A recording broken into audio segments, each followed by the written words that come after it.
అందరికీ నమస్కారం. లక్ష్మీదత్త నాలో నేనుకి పునఃస్వాగతం.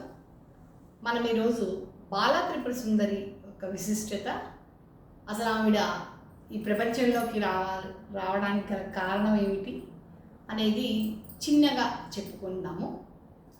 అయితే ఈరోజు దసరాలు మొదటి రోజు కాబట్టి మొదటి రోజు మనం విజయవాడ వాస్తవ్యం ఆంధ్రప్రదేశ్లో ఉంటున్నాం కాబట్టి మనకు కనకదుర్గమ్మ వారి ప్రణవం వారికి ఏ అలంకరణ చేస్తామో మనందరం కూడా ఆ దేవతని, ఆ అధిష్టాన దేవతని మనం కొలుచుకుంటూ ఉంటాం. అది ఆనవాయితీగా వస్తున్న పద్ధతి. ఈరోజు కనకదుర్గమ్మ వారు బాలా త్రిపుర సుందరిగా మనందరికీ అనుగ్రహించారు. అయితే ఈ బాలా త్రిపుర సుందరి అవతారం అసలు రావాల్సిన అవసరం ఏమొచ్చింది? బండాసురుడు అనే రాక్షసుడికి 30 మంది సంతానం ఉన్నారు. వాళ్ళందరూ ఇంద్రాది దేవతలని విపరీతమైన ఇబ్బంది పెడుతూ ఉంటే వాళ్ళు వచ్చి విష్ణు దగ్గర మొరపెట్టుకున్నారు. నాయన, నువ్వే ఎట్లాగైనా బండాసురుడు సంతానాన్ని వధించాలి, మమ్మల్ని చల్లగా చూడాలని కోరుకుంటే విష్ణు అన్నాడు, ఇది నేను చేసే పని కాదయ్యా, మీరు అమ్మ దగ్గరికి వెళ్ళి మాట్లాడండి అన్నారు.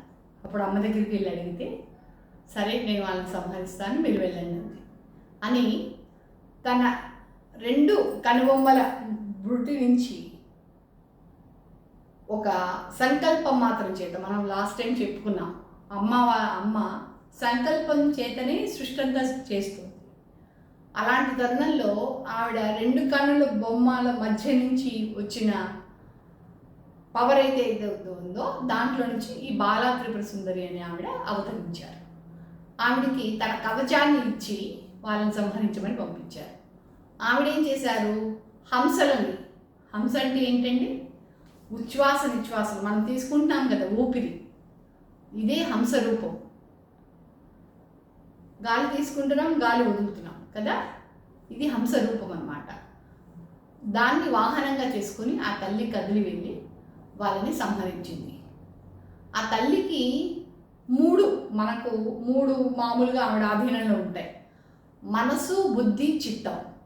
అహంకారానికి ఆవిడ ఆధీనంలోనే ఉంటాయి ఈ 3. మన మనసు మనం ఎట్లా ఏదైనా ఆలోచన చేస్తున్నాం, మనం పూర్వం రోజుల్లో పెద్దవాళ్ళు చెప్పారు, బుద్ధి కర్మానుసారిణి అని.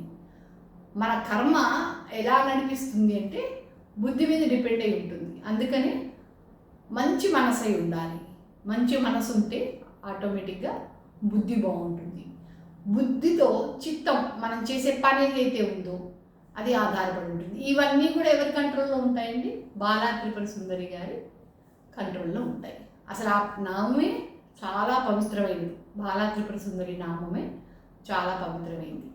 ఈ రకంగా మనం ఈ ఇంద్రాది దేవతలు వెళ్ళి అడగటం, ఈవిడ పుట్టడం, వీళ్ళందరి ఇదంతా కూడా మనకి బ్రహ్మాండ పురాణంలోనూ లలిత సహస్రనామంలో కూడా పేర్కొనడం జరిగింది. నేను ఒక మాట చెప్పాను. ఈరోజు ఈ కథ ముగిస్తూ,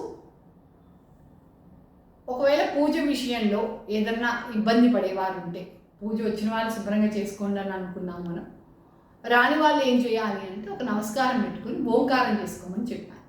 ఇప్పుడు ఆ ఓంకారం ఎలా చేసుకోవాలో మనం చిన్నగా చెప్పుకుందాం. మీకేమీ రాదు, ఇబ్బంది లేదు, కూర్చోండి.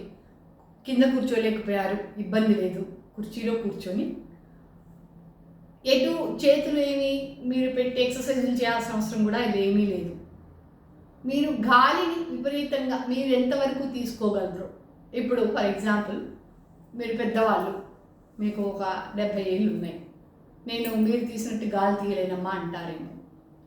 ఇలా చేసేటప్పుడు ఇందాక నేను చెప్పాను కదా, బాలా త్రిపుర సుందరి మనస్సుతోటి అధిష్టాన దేవత, ఆవిడ మనసుకి అధిష్టాన దేవత అని. ఇప్పుడు మన మనసు ఎక్కడికైనా వెళ్ళాలి, అక్కడ నాట్యం చేయాలంటే వేడి ద్వారా వెళ్తుందండి, కళ్ళ ద్వారా వెళ్తుంది. కళ్ళు మూసుకుంటే మనసు మనలోనే ఉంటుంది. ఈ సాధన చేయండి. కళ్ళు మూసుకొని గాలిని ఎంతవరకు లోపలికి పీల్చగలిగితే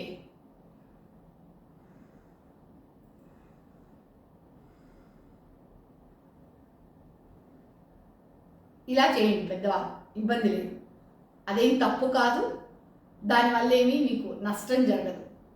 కళ్ళు మూసుకొని ఉచ్ఛ్వాస నిశ్వాసలు మీరు ఎంతవరకు తీయగలిగితే అంతవరకు తీసుకుంటూ, గాలి పీలుస్తున్నప్పుడు కామ్గా పీల్చుకొని వదులుతున్నప్పుడు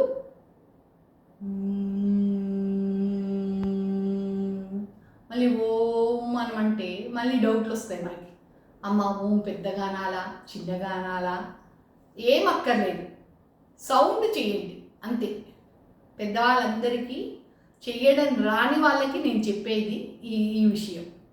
సౌండ్ చేయండి, నోట్లో నుంచి సౌండ్ చేయండి. గాలి వదులుతున్నప్పుడు ముక్కులో నుంచి గాలి వదులుతారు కదా, ముక్కులో నుంచి గాలి పీల్చుకుంటున్నారు, ముక్కుల్లో నుంచి గాలి వదులుతున్నప్పుడు సౌండ్ చేయండి. ఎలా అంటే